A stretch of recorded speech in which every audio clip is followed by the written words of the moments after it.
안녕하세요. DJ 현이입니다. 오늘의 사연 시작해 보겠습니다. 안녕하세요. 저는 지나온 삶이 참 다사다난했기 때문에 사연을 쓰게 되었습니다. 그래도 저는 그럭저럭 씩씩하게 버티면서 살아왔다고 생각해요. 인생은 한 치 앞도 알 수 없는 거라고들 하는데요. 한순간에 모든 걸 잃어버리고 바닥부터 다시 시작해야 했던 경험 혹시 해보셨나요? 저는 한순간에 모든 게 뒤바뀌면서 추락했고 다시 일어나야 했어요.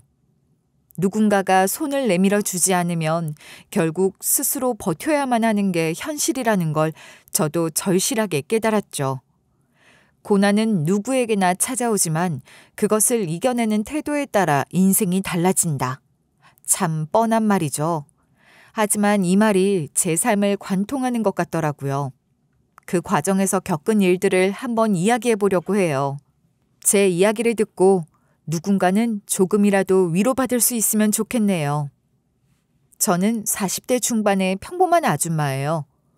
저는 작은 시골 마을에서 태어나 자랐는데요. 외동딸이었기 때문에 부모님의 사랑을 듬뿍 받으면서 금이야 오기야 컸던 것 같아요. 부모님은 넉넉하진 않으셨지만 작은 동네 슈퍼를 운영하셨죠. 슈퍼는 저에게 가장 아늑하고 포근한 공간이었습니다. 아빠는 새로 들어온 과자나 아이스크림을 제 손에 쥐어주시면서 늘 흐뭇한 미소를 지으셨고요. 엄마는 그런 아빠한테 왜 팔아야 할 물건을 주냐고 타박하시면서도 결국은 천천히 먹으라고 제 머리를 쓰다듬어 주셨어요. 그렇게 부모님은 저를 있는 힘껏 아껴주셨고 저 역시도 부모님을 돕는 것이 당연한 일이라고 여겼던 것 같아요. 그래서 학교가 끝나면 곧장 슈퍼로 가서 눈치껏 손을 보태는 게 일상이었죠. 가끔은 친구들과 놀고 싶기도 했지만 부모님이 피곤해하는 모습을 보면 그런 마음도 싹 사라지곤 했습니다. 우리 딸 너무 듬직해서 고맙다. 가게 물려주면 아주 딱이겠어. 계산도 잘하고 손님들한테 싹싹해서 인기 많을 거야. 에이, 아빠, 칭찬은 기쁘지만 저는 도시로 나갈 거예요. 그래서 공부 열심히 하는 거란 말이에요. 호강시켜 드릴 테니까 기다려주세요. 그래, 우리 딸이 꿈이 크다니까. 원하는 대학 갈 수 있게 우리가 등록금 바짝 벌어놔야 돼. 멀리 가면 보고 싶을까봐 그게 걱정이다. 보고 싶으면 엄마 아빠도 도시로 놀러 오시면 되잖아요. 맛있는 것도 사드릴게요. 꼭 꿈을 이룰 거니까 지켜봐 주세요. 부모님은 저한테 가게를 이어받으라고 농담도 자주 하셨습니다. 하지만 저한텐 분명한 목표가 있었어요. 부모님도 제가 꿈을 이룰 수 있기를 응원해 주셨고 존중해 주셨죠. 저는 부유한 가정에서 자랐던 건 아니지만 남부럽지 않을 정도로 행복했다고 자부해요. 그런데 고등학교 2학년 때 예상치 못한 일이 벌어지고 말았어요. 아빠가 갑작스럽게 쓰러지셨거든요. 처음에는 과로일 거라고 예상하면서 검진을 받았는데요. 간암 말기라는 청천벽력 같은 소식이 들려왔습니다. 그제서야 저는 부모님이 밤낮 없이 일하시느라 건강을 돌보지 못하셨다는 걸 깨달았어요. 제가 잘못한 건 아니었지만 부모님이 열심히 일하시는 이유는 저를 위한 거잖아요. 그래서 죄책감을 가질 수밖에 없었던 것 같아요. 하지만 울고 있을 시간은 없었죠. 저는 씩씩한 척하며 병원에 다니면서 아빠를 간호했어요. 하지만 아빠의 병은 이미 너무 늦게 발견한 상태더라고요.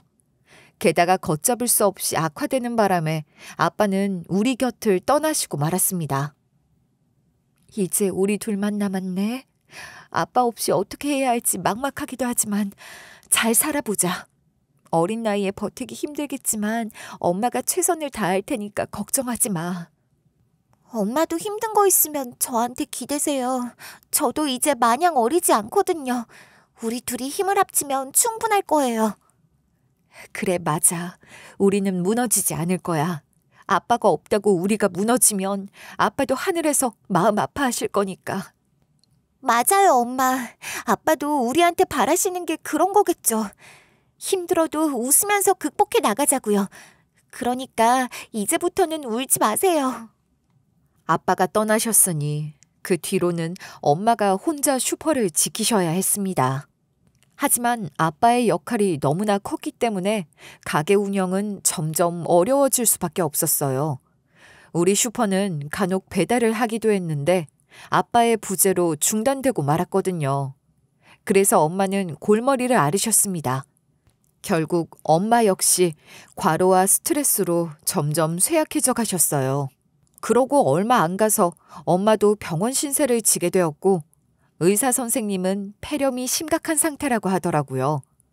저는 엄마가 걱정하지 않으시기를 바랐어요. 그래서 학교에 다니면서도 남은 가게를 지켜내려고 했었죠.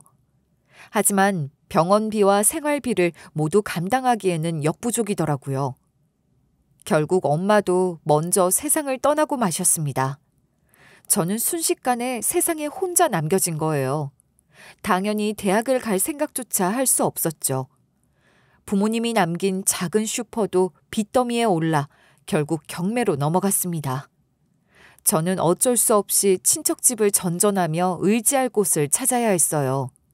하지만 친척들도 각자 먹고 살기 바빠서 저를 부담스러워 하더라고요. 미안한데 우리도 사정이 넉넉하지 않아서 더는 같이 지내기가 어려워. 성인이 됐으니까 이제 독립하는 게 맞지 않겠니? 저도 눌러앉을 생각은 없어요. 하지만 지금 당장 집을 구할 여력도 없고 최소한 생활할 기반이라도 마련할 시간이 필요해요. 조금만 더 기다려주시면 안 될까요? 더는 기다려줄 수 없어. 남편한테 눈치 보인단 말이야. 지금까지 받아준 것도 부담스러웠어. 미안하지만 나갈 준비를 해줘. 널 책임질 수는 없단다. 책임지라는 게 아니에요. 그냥 조금만 더 기회를 주시면 제가 어떻게든 해결해 볼게요. 당장 나가버리면 어디로 가야 할지도 모르겠고 거리로 내몰리는 거랑 다름없어요. 우리도 정말 어렵다니까. 네 사정 이해 못하는 건 아니지만 우리 애들도 키우기 빠듯한 상황이야. 그냥 나를 원망해라. 결국 저는 쫓겨나듯이 나와서 보증금도 없는 작은 월세방을 구해 스스로의 힘으로 살아가야 했습니다. 새벽부터 저녁까지 아르바이트를 전전하면서 하루하루를 버텼어요. 편의점 야간 근무부터 시작했는데 새벽 3시만 되면 쏟아지는 졸음과 싸워야 했죠. 술 취한 손님들이 시비를 걸거나 계산을 하지 않고 물건을 들고 나가려는 사람들을 막아야 할 땐 정말 진이 다 빠지더라고요. 그리고 식당에서 일할 때는 손님들 주문을 받고 서빙을 하는 건 기본이고 설거지까지 도맡아야 했어요. 손이 불어 터지는 건 예사였고 한 번은 기름이 튀어서 팔에 화상을 입기도 했답니다. 그렇지만 근무 끝나고 봉투에 든 적은 급여를 확인할 때면 그래도 이걸로 이번 달 방세는 낼 수 있겠다 싶어서 그나마 안도할 수 있었어요. 물론 생활비를 벌 수 있다는 기쁨과는 별개로 항상 고독에 시달렸죠. 같이 일하시는 분들과 안부 정도 이야기를 나누곤 했지만 또래 친구가 없으니 너무 외롭더라고요. 그러던 어느 날 카페에서 일하고 있었는데요. 고달프게 살아가는 저를 위해 누군가 보낸 선물처럼 한 남자가 다가왔습니다. 그 남자는 손님이었는데 처음부터 살가웠어요. 짜증내거나 신경질적으로 대하는 손님이 많았는데 다정하게 말을 거니까 저도 눈이 갈 수밖에 없었죠. 그런데 어느 순간부터 저한테 사적인 이야기를 묻더라고요. 저는 솔직히 당황스러우면서도 이상하게 싫지 않았던 것 같아요. 제 아르바이트 시간이 끝날 때까지 기다렸다가 데려다주는 마음이 따뜻했으니까요. 그렇게 우리는 자주 함께하게 되었고 금세 가까워졌어요. 너랑 처음 알아가기 시작했을 때부터 계속 신경 쓰였어. 힘든 일이 많았을 텐데도 항상 씩씩한 척하는 게 참 대단하다고 생각했거든. 이제 그러지 않아도 돼. 나한테 기대도 되고 힘들면 힘들다고 말해도 돼. 솔직히 말하면 나도 네가 다가와 줄 때부터 마음이 흔들렸어. 하지만 내 처지가 이래서 감히 기대도 못했던 것 같아. 내가 정말 너랑 미래를 약속해도 되는 걸까? 너는 나한테 제일 소중한 사람이야. 괜히 네가 부족하다고 생각하지 않았으면 좋겠어. 나는 네가 힘들어하면 다 나눠서 짊어지고 싶거든. 고마워서 어떤 말을 전해야 할지 모르겠어. 나는 내가 할 수 있는 최선을 다해 사랑할 거야. 너를 위해서라면 나도 못할 게 없어. 저는 아픔을 이해하고 보듬어주는 마음에 감동할 수밖에 없었습니다. 그렇게 사랑을 키워가면서 금방 결혼까지 약속하게 되었던 것 같아요. 남자친구는 제가 보일러도 제대로 작동하지 않는 월세방에 사는 걸 진심으로 걱정했어요. 겨울이면 창문 틈새로 찬바람이 숭숭 들어와서 이불을 2겹씩 덮어도 발이 시려웠고 보일러를 켜도 방은 미지근해서 밤새 오돌오돌 떨며 잤거든요. 감기를 달고 살 수밖에 없는 환경이었던 거죠. 설거지를 할 때면 손이 꽁꽁 얼어붙어 감각이 없어질 정도였고 샤워할 때도 추워서 씻는 내내 이를 악물어야 했습니다. 남자친구는 고민하다가 시댁에서 같이 살자고 권유하더라고요. 저는 남자친구의 다정한 제안을 거부하지 않았어요. 어차피 지금보다 더 최악인 상황은 없을 거라고 생각했고 같이 살면 그저 행복할 거라 기대했죠. 그래서 저는 남자친구를 믿고 혼인신고까지 마쳤습니다. 그렇게 부부가 되어 시댁에 들어가게 됐는데요. 따뜻한 성정의 남편과는 다르게 시어머니는 몹시 차가운 분이셨어요. 저는 이미 모든 걸 감수할 수 있을 거라고 자신하고 있었는데도 힘들더라고요. 시어머니는 이미 색안경을 끼고 계신 것처럼 제 모든 언행을 못마땅하게 여기셨고 가시도 친 눈으로 감시하셨습니다. 우리 집 귀한 아들한테 네가 해줄 수 있는 게 뭐 있니? 우리 아들이 무슨 봉사자도 아니고 너 같은 거를 떠안아야 해. 사랑해서 결혼한 거니까 좋게 봐주세요. 저는 그 일랑 어떤 일도 다 견뎌낼 준비가 되어 있어요. 남의 집 귀한 아들 잡아먹게 생겨가지고 우리 집에 네 같은 게 시집 올 자격이 된다고 생각해서 들어온 거야? 내가 내쫓지 않은 걸 다행으로 여겨라. 알겠습니다. 그 부분은 감사하게 생각해요. 결혼하기 전에 저도 나름 많은 일을 해봐서 뭐든 가르쳐 주시는 대로 배울 자신이 있어요. 노력할게요. 그래봐야 참일이나 하겠지. 노력? 우리 집안에 어울리지도 않은 네가 뭘 좀 해봤다고 설치고 있어? 그래도 저는 포기할 수 없었습니다. 남편과 함께 살고 싶었기 때문에 버텨내야 한다고 생각했거든요. 시어머니의 인정을 받고 싶었던 것 같아요. 시어머니는 동네에서 요구르트 장사로 유명하셨는데요. 저는 그걸 하루도 빠짐없이 고되게 도와드려야 했습니다. 아침 5시에 일어나서 나갈 준비를 해야 했고 한겨울에도 손이 얼어붙을 듯이 차가운 요구르트 박스를 정리하며 카트를 끌고 다녔죠. 시어머니는 조금이라도 제가 힘에 부쳐서 속도가 느려지면 정신 못 차리고 있다면서 게으르다고 고함을 치시더군요. 하루 종일 동네를 돌며 카트를 끌고 다니면 팔다리가 뻐근해서 제대로 앉아있는 것도 힘들었어요. 하지만 겨우 집에 돌아와서도 쉴 틈이 없었습니다. 밥상 차리는 건 기본이고 설거지부터 청소까지 도맡아 해야 했으니까요. 감히 쉬고 싶다는 말은 입 밖에도 못 꺼냈죠. 또 어떤 불효령이 떨어질지 몰랐으니까요. 집안에 들어앉게 허락해줬으면 하녀 취급받아도 감사하다고 절해야 하는 거다. 감히 쉴 생각은 하지도 마라. 어머니, 제발 그만하세요. 너무하시잖아요. 사람이 어떻게 하루 종일 일만 해요. 쉬지도 못하게 하시면 아무리 젊어도 몸이 버린다고요. 뭐? 네가 지금 나한테 대드는 거야? 며느리 교육 좀 시키겠다는데 네가 왜 참견이야? 가만히 있어. 교육이 아니라 학대잖아요. 저도 제 아내가 힘들어하는 거 가만히 못 보겠습니다. 고생시키고 싶지 않아서 데려온 건데 아내 볼 낯이 없다고요. 네가 정말 정신을 못 차리는구나. 며느리는 시어머니 말만 잘 들으면 되는 거다. 얘가 뭘 알겠어. 내가 가르쳐야지. 시키는 대로 군말 없이 하라고 해. 어머니, 제 아내는 시녀가 아니에요. 앞으로는 적당히 좀 하세요. 저도 더 이상 못 참겠어요. 남편은 최대한 중간에서 저를 보호하려고 했었습니다. 하지만 남편이 출근하면 저는 다시 시어머니의 타겟이 될 수밖에 없었어요. 시아버지도 안 계셔서 저는 시어머니와 둘이 있어야 했거든요. 시어머니는 꼭 어떻게 하면 저를 혹사시킬지 고민하시는 분 같았어요.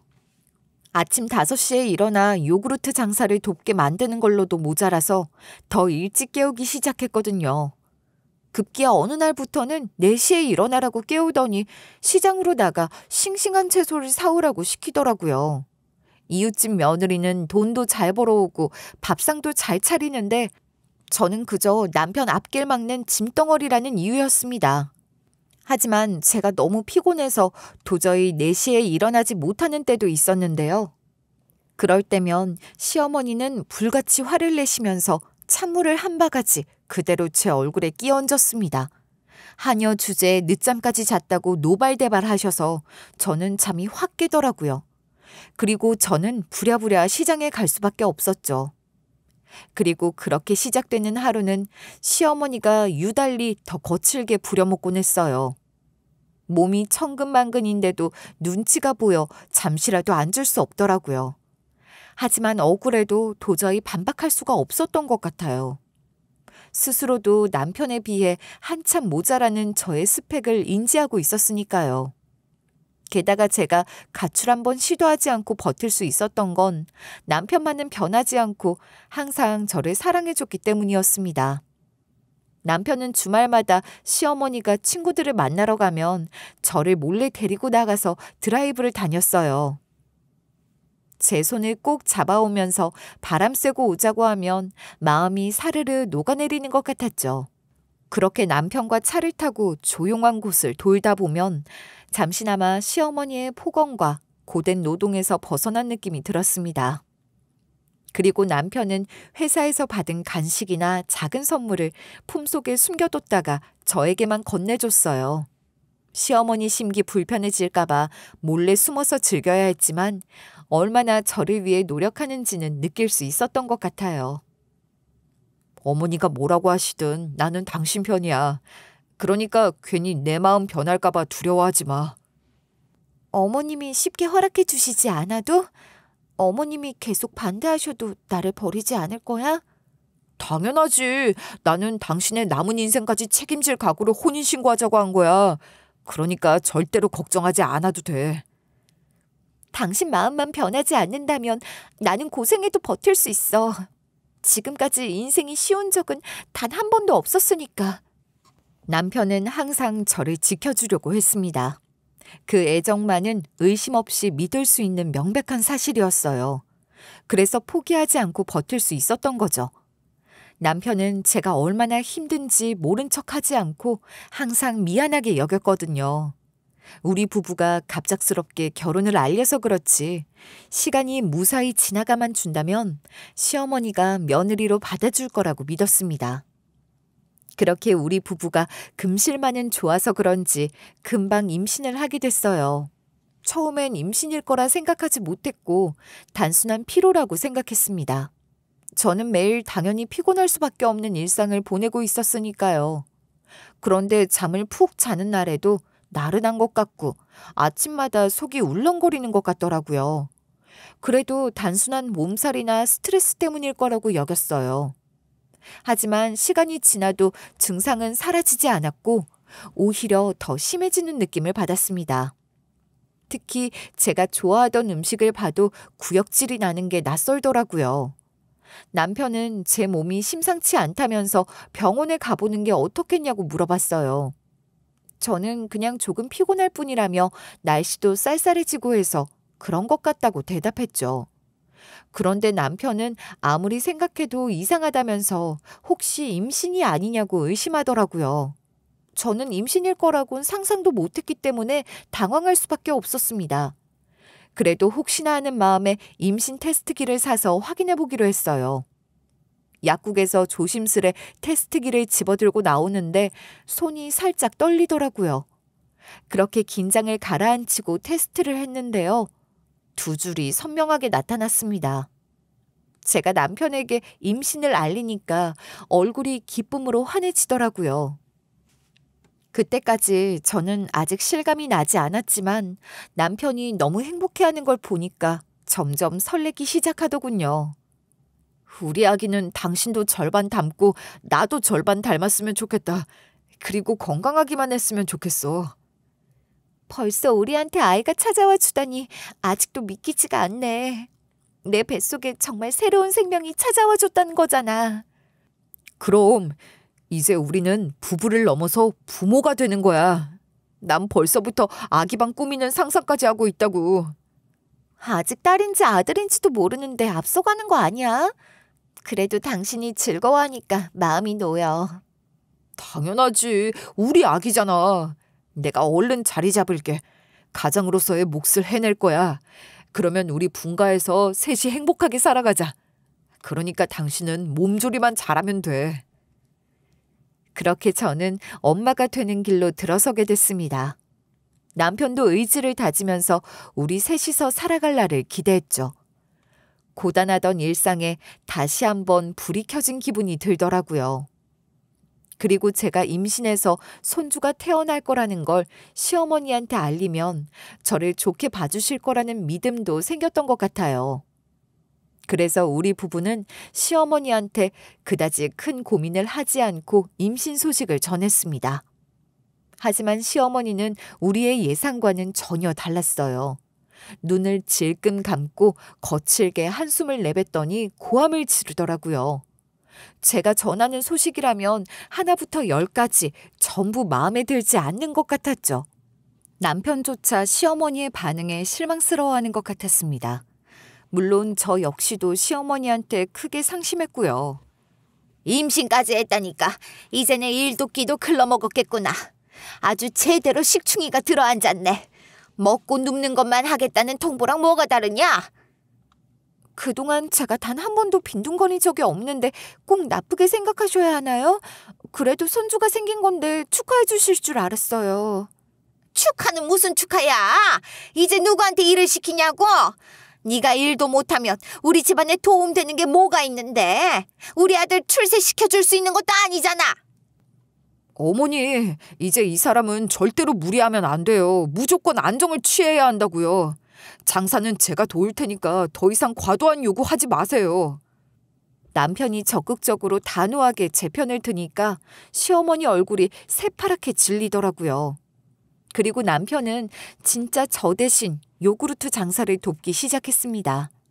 안 그래도 회사까지 다니느라 피곤할 텐데 제가 시어머니한테 싫은 소리를 듣게 될까 봐 걱정하는 것 같았어요. 남편은 매일 아침 5시면 시어머니가 찾아오기도 전에 먼저 일어나 요구르트 카트를 정리했고요. 무거운 박스를 나르며 아침마다 동네를 돌았습니다.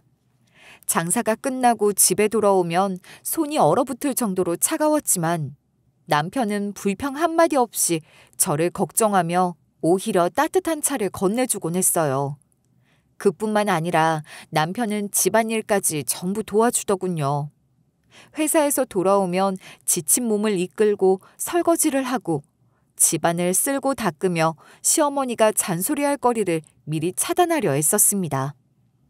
게다가 따로 부탁하지 않아도 세탁기 돌리는 것부터 빨래 널고 개는 것까지 남편이 알아서 했어요. 남편이 저를 지켜주고 싶어서 고생한다는 걸 알고 있었기 때문에 가슴이 뭉클하더라고요. 하지만 시어머니는 저에게 지극정성인 남편을 못마땅하게 생각하셨던 것 같아요. 저를 감싸고 도는 걸 약올라 하시더군요. 그래서 한 번은 늦은 밤에 우리 부부 방에 찾아와서 당장 요구르트 가지러 다녀오라고 시켰습니다. 우리 부부는 잘 준비를 하고 있었기 때문에 저는 남편을 말리고 싶었어요. 하지만 남편은 괜히 거절했다가 저한테 불호령이 떨어질까 봐 걱정했죠. 꼭 지금 가야 하나? 어차피 내일 아침에 또 깨우실 거면서 요즘 당신이 너무 힘든 것 같아서 마음이 아파. 괜찮아. 금방 다녀올 테니까 걱정하지 말고 조금만 기다려. 심심할 것 같으면 내가 나갔다 오는 동안 내일 먹고 싶은 거라도 생각해 두는 게 어때? 내가 심심해서 그러는 줄 알아? 이 시간에 당신 혼자 나갔다 와야 하는 게 마음에 걸려서 그렇지. 배만 무겁지 않았다면 같이 가자고 할 텐데. 마음이라도 고마우니까 됐어. 당신 임신했으니까 맛있는 거 먹이고 싶어. 당신 먹고 싶은 걸로 내일 저녁 때 외식하자. 내가 맛집 찾을 테니까 오랜만에 데이트하자고. 남편은 제 머리를 쓰다듬으면서 다독였습니다. 그래서 저는 더 이상 남편을 붙잡지 않았어요. 그저 설레는 마음으로 남편을 기다리기로 했죠. 하지만 그날 밤 제가 아무리 기다려도 남편은 다시 돌아오지 못했어요. 어두운 밤에 나갔던 거라 제대로 시야에 보이지 않았던 탓에 교통사고를 당하고 말았거든요. 저는 남편이 돌아올 거라고 예상했던 시간에도 문이 열리지 않아서 무척 불안했었어요. 하지만 제 배를 어루만지면서 불길한 생각은 하지 말자고 스스로 다짐했죠. 그럼에도 저를 찾아와 준 건 비극적인 소식이었던 거예요. 저는 거의 까무라칠 것처럼 오열했습니다. 부모님을 먼저 떠나보내고 나서 처음으로 제 손을 잡아줬던 남편이 떠난 거였으니까요. 영영 저 세상으로 가버린 거였기 때문에 언젠가 다시 만날 거란 기대조차 할 수 없었죠. 이제 이 세상에 저를 사랑해주는 사람은 단 한 명도 남지 않았다는 생각이 들더라고요. 너무 비극적이고 가혹한 운명이라 생각하며 세상을 원망했던 것 같아요. 뱃속에 아이만 없었다면 저는 남편을 따라가겠다는 마음까지 먹었을지도 모릅니다. 하지만 남편이 태어날 아이를 기대하던 얼굴을 떠올리면 감히 그런 선택은 할 수 없었죠. 게다가 제가 충분히 슬퍼할 겨를도 없이 시어머니는 곧바로 저에게 화살을 돌렸거든요. 이 재수 없는 것아. 너한테 옮아서 내 아들이 이 젊은 나이에 죽은 거잖아. 네가 갔어야 하는 건데 내 아들이 가버린 거다. 어머님이 심부름 보내신 거였잖아요. 그 시간에 굳이 나갈 필요도 없었어요. 그런데 어머님이 고집 부려서 어쩔 수 없이 나간 거였다고요. 누구 탓을 한들 그이가 돌아오는 것도 아닌데 이러지 마세요. 네가 임신만 안 했어도 내 아들을 시켜서 신부로 보낼 일은 없었을 거다. 네가 죽인 거나 다름없다고. 저는 장례식장에서 조문객을 맞이할 수도 없었습니다. 시어머니가 하도 저 때문에 남편이 죽은 것처럼 악을 쓰며 우니까 뒤에서 이를 도울 수밖에 없었거든요. 심지어 장례식이 끝나자마자 시어머니는 본인 집에 있는 게 꼴도 보기 싫다면서 출산하면 나가라고 내쫓았어요. 저는 손주에 대한 정도 없는 시어머니가 기가 막혔죠. 그나마 아이가 뱃속에 있을 때까진 머무를 수 있다는 것으로 조금 마음을 놓기는 했습니다. 그렇게 저는 남은 기간 동안 실컷 눈칫밥을 먹었고요. 출산하고 나선 시댁을 나올 수밖에 없었어요. 하지만 친정으로 가봤자 이미 오래전에 폐가가 된 집밖에 없었죠.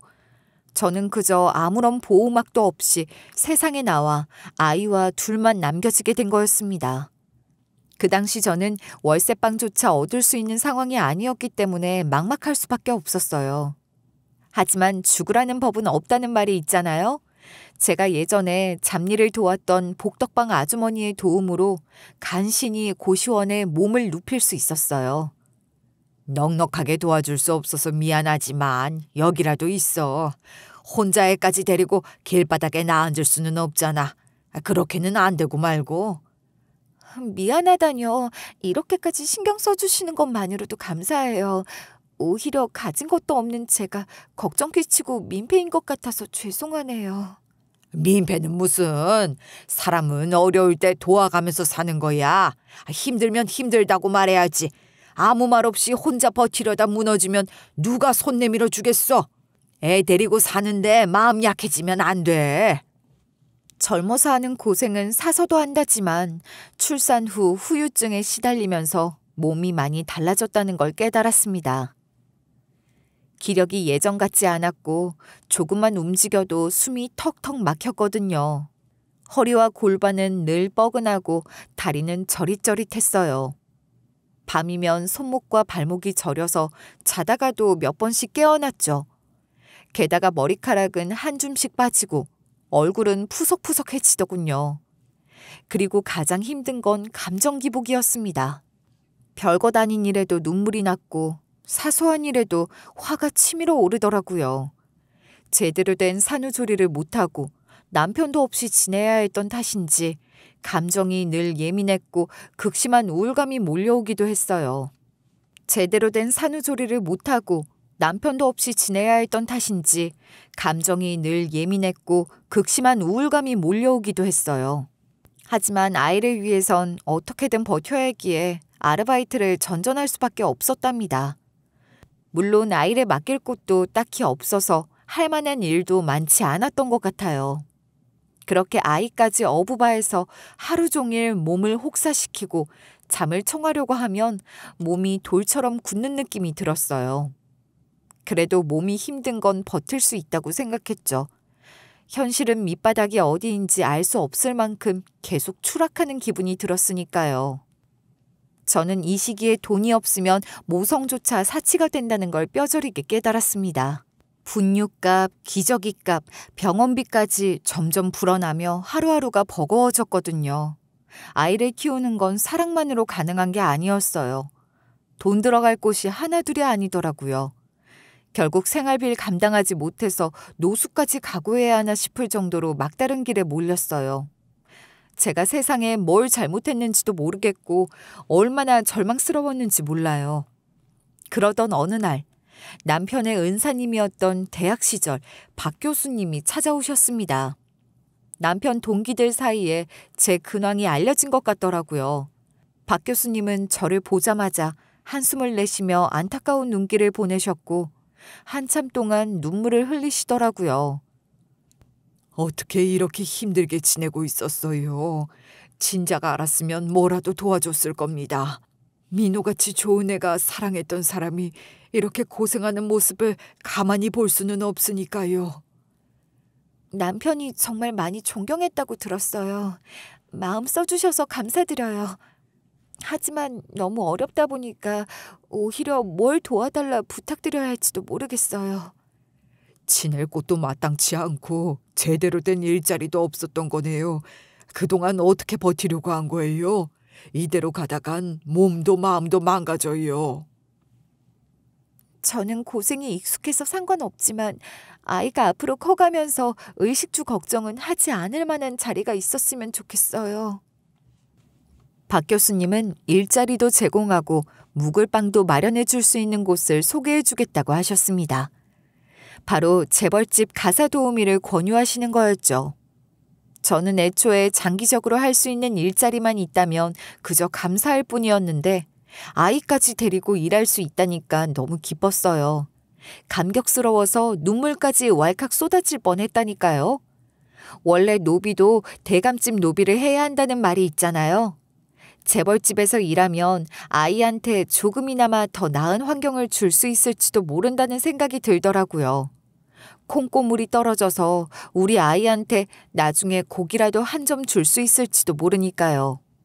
그렇게 저는 아이를 품에 안고 새로운 삶을 시작하기 위해 박 교수님이 소개해 주신 재벌집으로 향했습니다. 사모님은 박 교수님 지인이라 그런지 예상보다 더 따뜻하고 품이 있으시더라고요. 단순히 가사 도우미로 온 것뿐인데 환하게 웃으면서 반갑게 맞아주셨거든요. 가사 일은 간단한 것만 도와주면 되니까 너무 부담 갖지 말아요. 아이까지 키우는 일이 쉽지 않을 거예요. 정말 감사합니다. 이렇게까지 배려해 주실 줄은 몰랐어요. 저랑 아이가 머물 수 있는 공간까지 마련해 주셨다는 걸로 큰 힘이 돼요. 아니에요. 박 교수님 소개로 만난 거라 믿음이 가네요. 힘든 일 많았겠지만 여기선 조금이라도 편히 지냈으면 좋겠어요. 말씀만으로도 너무 위로가 돼요. 뭐든 시켜주세요. 아이까지 배려해 주셔서 정말 감사드려요. 보통 저를 고용해 주신 분과 이야기를 나누면 마냥 편할 수는 없잖아요. 게다가 재벌집 사모님이시니까요. 그런데 이상하게 사모님이랑 이야기 나누니까 마음이 편안해지더라고요. 그리고 이런저런 말을 하면서 알게 된 건데 남편의 은사님이신 박 교수님이 사모님 아드님의 은사님이기도 하더라고요. 남편은 먼저 세상을 떠났지만 생전에 만들어뒀던 따뜻한 인연이 지금의 저에게 도움이 되고 있다는 사실이 뭉클했습니다. 그러다 사모님은 처음 와서 낯설고 피곤할 텐데 푹 쉬라고 방을 안내해 주셨어요. 다만 당장 정리가 되어 있고 아이가 편하게 지낼 수 있는 침대가 있는 방은 죽은 아들의 방이라고 하시더라고요. 다른 사람들은 죽은 아들의 방이라는 사실을 꺼림칙하게 받아들일 수도 있겠지만 저는 아니었어요. 먼저 가슴에 묻은 아들의 방만큼 애틋한 공간이 또 어디 있을까요? 당장 몸 뉘이고 쉴 수 있을 만큼 정리가 되어 있다는 것만 봐도 사모님이 계속 신경 쓰신 공간이라는 걸 알 수 있었습니다. 그런 방을 초면에 저한테 내어주신다는 것만으로도 감동스럽고 감사했죠. 그런데 사모님이 안내해 주신 방에 들어서자마자 저는 숨이 멎는 듯한 충격을 받을 수밖에 없었어요. 방 한쪽 벽에 제 남편의 고등학교 시절 사진이 걸려 있었거든요. 너무나도 익숙한 얼굴을 마주하게 되니까 저는 다리에 힘이 풀려 주저앉을 수밖에 없었습니다. 사모님은 깜짝 놀라서 다가오셨죠. 저는 떨리는 손가락으로 그 사진을 가리키며 오열했어요. 사모님, 어떻게 제 남편의 사진이 걸려 있는 거죠? 이 사람은 제가 사랑했던 그이예요. 너무 놀라서 말이 안 나오네요. 당신이 민호의 와이프였단 말이에요? 맞아요. 민호는 제 남편의 이름이에요. 어떻게 아시는 사이예요? 왜 제 남편의 사진을 벽에 걸어두신 건가요? 이게 무슨 인연인지 모르겠네요. 민호는 당연히 이 방에 걸려 있어야 하는 사람이었거든요. 알고 보니 남편은 사모님의 죽은 아들과 가장 친한 친구였다고 했습니다. 사모님이 글썽거리면서 설명해 주시더라고요. 남편은 사모님의 죽은 아들에게 신장 이식까지 해줬을 정도로 가까웠다고 했어요. 이식이라는 게 가족도 선뜻 나서지 못하는 경우가 많은데 제 남편이 발벗고 나섰다고 했죠. 사모님은 혹시 알고 있었냐고 물어보시더군요. 당연히 저는 처음 듣는 이야기였습니다. 비록 남편에게 신장 이식을 받은 사모님의 아들도 세상을 먼저 떠났고 제 남편도 불의의 사고를 당해 세상을 떠났지만 사모님과 제 사이에 이토록 깊은 이야기가 있었다는 사실이 놀랍더라고요. 남편을 기억하고 계신 분이라고 하니까 더 반갑네요. 우리 남편이 너무 착했는데 허무하게 가서 한이 남아 있었거든요. 그래요. 민호에게 아직 은혜도 다 갚지 못했다고 생각해서 마음이 아팠는데 민호의 아내와 아이한테라도 돌려줄 수 있어서 다행이에요. 남편은 저한테 이런 말을 한 번도 하지 않아서 몰랐어요. 항상 그렇게 남을 위해 움직이면서도 생색내지 않았던 것 같아요. 원래 그런 성격이었어요. 그래서 우리 아들하고 각별하게 친했죠. 이제야 인연이 닿았다는 게 운명같이 느껴지기도 하네요. 박 교수님도 그저 아끼는 두 제자라고만 알고 계셔서 이런 사연이 있는 줄은 모르셨을 거예요. 사모님은 본인 아들을 앞세우시고 나서 도저히 한국에서 살아갈 자신이 없으셨대요. 그래서 미국에 사는 동생네 집에 계셨다고 했죠. 그리고 2년 전에 겨우 한국으로 돌아오셨는데 제 남편 장례식에도 찾아오셨고 시어머니랑도 연락하고 계신다고 하더라고요. 그러면서 도대체 제가 왜 남의 집 가사 도우미로 일해야 하고 살 곳마저 없어서 헤매고 다니는 건지 의아해 하셨습니다. 저도 시어머니랑 연락하고 계시면 제가 왜 이러고 사는지도 다 알고 계실 텐데 왜 물어보시는 건지 당황스러웠죠. 시어머니가 저를 못마땅하게 생각하시는 걸 굳이 숨기지 않으실 테니까요. 그런데 여기서 더 충격적인 사실이 나타났어요. 세상에, 시어머니가 글쎄 여태까지 사모님에게 생활비를 받아가고 계셨더라고요. 시어머니는 남편이 사모님 아들에게 신장 이식을 해준 뒤에 몸이 약해져서 자동차를 제대로 피하지 못해 숨진 거라고 하셨대요. 그래서 가장을 잃어버리게 된 며느리와 손주를 위해 돈을 보내달라고 요구하신 거죠. 막상 저랑 제 아이는 쳐다보지도 않고 바로 내쫓아 버렸으면서 기가 막히더라고요. 그러면서 시어머니는 사모님 상대로 요구르트 배달까지 매주 오고 있었습니다. 남편을 핑계로 사모님한테 뜯어먹을 수 있는 건 다 뜯어먹고 있었던 거예요. 제가 아이를 안고 길거리에 나앉을 위기에 처했을 때는 콧방귀 한번 안 뀌었으면서 돈 받는 것에만 혈안이 되어 있었을 시어머니를 생각하니까 분노가 치솟았어요. 저는 바로 사모님에게 시어머니의 악행을 폭로하기 시작했습니다. 사모님, 그거 다 새빨간 거짓말이에요. 저는 출산하자마자 산후조리도 못하고 쫓겨났거든요. 뭐라고요? 분명히 며느리랑 손주를 위해 받아가는 거라고 했는데요. 저는 민호의 남은 가족들이 부족하지 않게 살아가라고 넉넉하게 보내주고 있었어요. 저희한테는 단 한 푼도 쓰이지 않았어요. 그리고 애초에 남편이 세상을 떠난 것도 신장이식 때문에 몸이 약해져서 자동차를 피하지 못한 게 아니에요. 시어머니가 밤늦게 내보내서 심부름하다가 사고를 당한 거라고요. 그러면 하나부터 10까지 거짓말을 늘어놓고 돈만 타갔단 말인가요? 그게 사람이 할 짓이에요? 시어머니는 우리 아이 얼굴도 제대로 보신 적 없어요. 그냥 남편 잡아먹은 년 취급하면서 대신 죽었어야 한다고 미워하셨으니까요. 사모님도 시어머니가 본인 아들 목숨을 이용해 먹었다는 걸 알고 경악하셨습니다. 그리고 미안한 마음으로 돈을 보내주시고 계셨던 거라 배신감을 느끼고 파렴치하게 여겨서 분노하시더라고요. 그렇게 사모님은 저를 가사 도우미로서가 아니라 죽은 아들의 은인의 배우자로서 머물게 해주셨어요. 단순히 거주만 하게 해주신 게 아니라 몸소 나서서 세심한 배려를 해주시더군요. 우선 아이를 위해서 방 안에 따뜻한 담요와 아기 침대를 새로 마련해 주셨고요. 영양이 골고루 들어간 이유식을 직접 챙겨주기도 하셨습니다. 배변 훈련에도 신경을 써주시면서 기저귀와 물티슈 같은 생필품도 넉넉히 마련해 주셨죠. 그리고 제가 제대로 된 휴식을 취할 수 있도록 아이가 낮잠을 잘 때마다 대신 돌봐주시곤 했어요. 밤에 아이가 통 잠자지 않고 보채면 달래주는 방법도 알려주시더라고요. 아이의 심신이 평온하길 바라면서 부드러운 클래식을 틀어주기도 하셨답니다.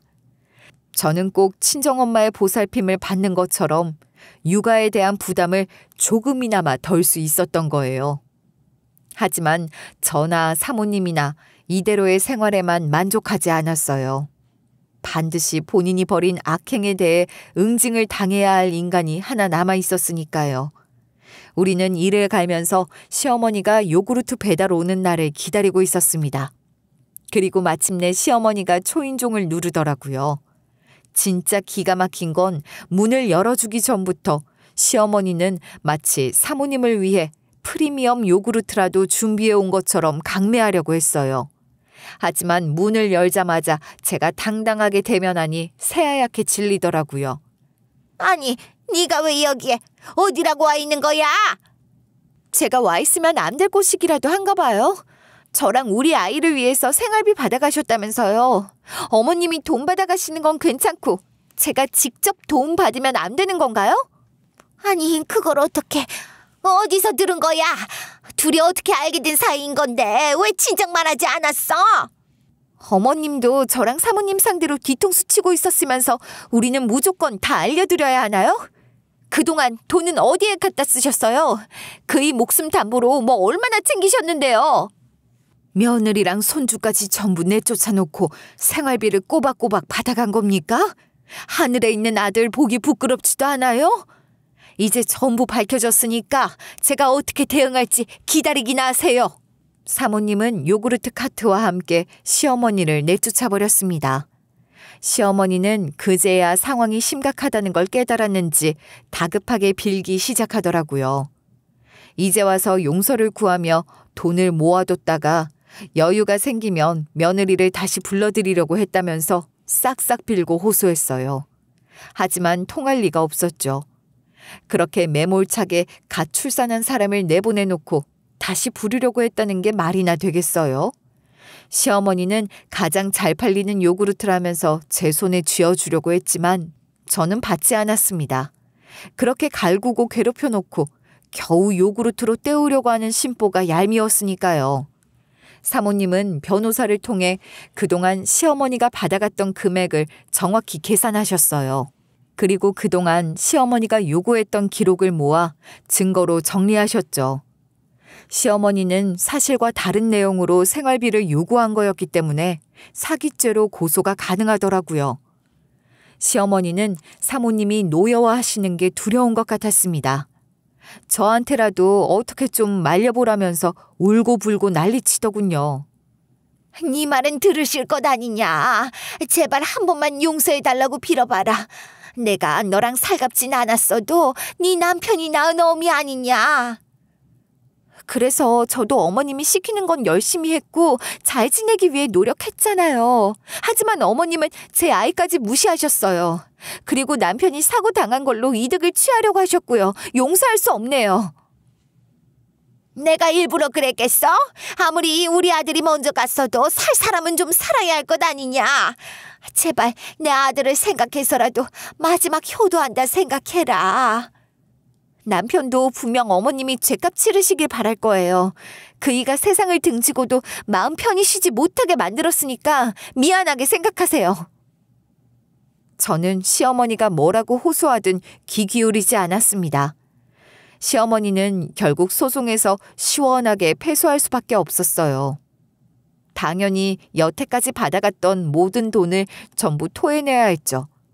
하지만 그 반환 금액이 워낙 커서 감당할 수 있는 상황이 아니더라고요. 시어머니는 그동안 생활비로 쓴 것도 아니었거든요. 어찌나 팔랑귀였던 건지 몰라도 전부 날리기만 했더군요. 시어머니는 어쩔 수 없이 그나마 남아있던 집마저 경매로 넘어가는 수밖에 없었습니다. 시어머니는 통곡을 하면서 땅을 쳤지만 자업자득이었던 거예요. 그런데 이 과정에서 시어머니가 얼마나 비웃음 나오는 짓을 하고 다녔는지 하나 더 드러났어요. 알고 보니 저를 요구르트 장사에도 이용해 먹었더라고요.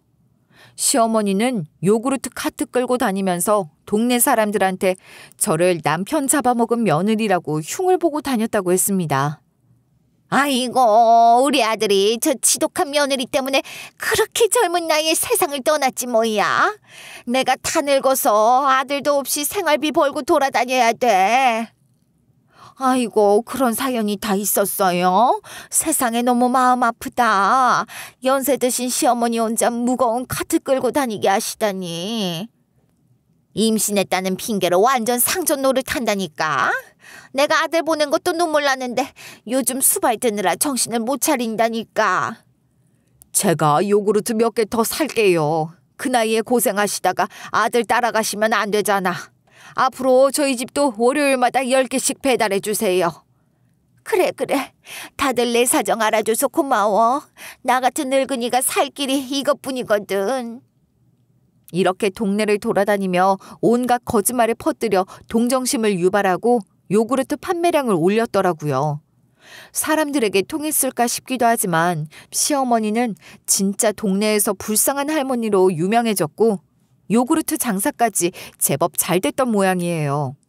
하지만 소송 결과가 나오고 오히려 거짓말 때문에 반환해야 하는 상황이 생기니까 동네 사람들은 경악을 금치 못했습니다. 결국 시어머니는 동네 사람들한테 손가락질 당하며 완전히 따돌림을 당했어요. 그동안 시어머니 말을 철석같이 믿었던 이웃들은 배신감을 느꼈고 더 이상 동정하지 않았거든요. 시장에서 마주쳐도 모른 척하고 지나쳤고 요구르트를 사주던 단골 손님들도 하나 둘 등을 돌리기 시작했다고 하더라고요. 평소 시어머니가 자주 들르던 반찬 가게에서도 대놓고 싫은 내색을 하며 장사를 거절하기까지 했대요. 꼬마애들까지도 길에서 시어머니를 보며 수군거렸다고 하니 어떤 분위기였을지 짐작하실 거예요. 게다가 한 번은 시어머니가 마트 주차장에서 요구르트를 팔려고 하다가 직원한테 나가달라는 소리를 들었대요. 이제는 동네 어디서든 환영받지 못하는 사람이 되어버린 거예요. 결국 시어머니는 더 이상 동네에서 버틸 수 없었고 장사도 제대로 되지 않으니 스스로 고개를 숙이고 피하는 입장이 되셨답니다. 그리고 시어머니 말을 믿었던 이웃들은 저한테 오히려 사과하러 찾아오더라고요.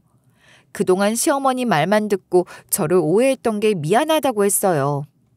이제야 진실을 알게 됐다며 고생 많이 하고 있는 줄은 모르고 험담해서 반성하고 있다고 하더군요. 저는 그냥 고개만 끄덕였습니다. 이제 와서 사과받는다고 달라지는 건 없었으니까요. 어차피 저는 이제 사모님과 함께 살아갈 거니까 이 동네 사람들이 뭐라고 하든 관심 없기도 했고요. 그리고 시어머니는 뒤늦게 저를 찾아오셔서 진심으로 사과하셨습니다. 나중에 저승 가서 내 아들 볼 낯이 없다. 이제야 내가 얼마나 큰 잘못을 했는지 알겠더라. 네가 그렇게 힘들게 살고 있는 줄도 모르고 너무 모질게 굴었어. 용서해주면 안 되겠니? 이제 와서요? 저는 출산한 몸으로 아이를 안고 갈 곳도 없이 떠돌았어요. 그때는 아들 복이 당당하셨던 거예요? 그땐 내가 어리석었어. 아들 먼저 보내고 제정신이 아니었던 것 같아. 내가 잘못했어. 진심으로 매일 후회한단다. 후회하신다니 다행이네요. 하지만 저는 어머님이랑 다시는 엮이고 싶지 않아요. 우리 그냥 각자 인생 살아가기로 해요. 그래도 내 손주 얼굴은 보게 해주면 안 될까? 내 아들 피가 흐르는 아이잖니. 어머님 손주이기 전에 제 아이예요. 맨몸으로 길바닥을 헤맬 때 우리 아이 잘못될까 봐 두려웠다고요. 그러니까 더는 찾아오지 마세요. 저는 단호하게 잘라냈어요. 시어머니는 고개를 떨군 채 더 이상 아무 말도 하지 못하더라고요. 그리고 조용히 자리를 떠나길래 저도 더 이상 신경 쓰지 않기로 마음먹었습니다. 그리고 저는 사모님의 도움으로 사모님이 운영하시는 재단에서 일하게 되었어요. 제가 어렵게 살았던 만큼 복지가 필요한 사각지대를 더 세심하게 살필 수 있었거든요. 단순한 일이 아니라 정말 의미가 있다고 생각해서 기뻤습니다. 사모님도 꼭 필요한 업무라면서 맡겨주신 거였죠. 사모님은 제 아이를 친손주처럼 생각해주고 계세요. 저도 아이를 부족함 없이 키워서 나중에 남편을 만나면 떳떳하기를 바라요. 남편이 고생 많았다면서 따뜻하게 안아주면 좋겠네요.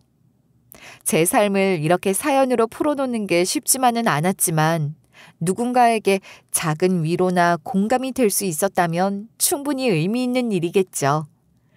때론 지나온 상처를 다시 들추는 게 두렵기도 했지만 이렇게 털어놓고 나니 한결 마음이 가벼워진 것 같아요. 저처럼 힘든 시간을 견디고 있는 분이 계시다면 부디 포기하지 않고 끝까지 버텨주셨으면 해요. 누구에게나 삶은 계속되니까요. 귀한 시간 내어 제 사연을 들어주셔서 감사합니다.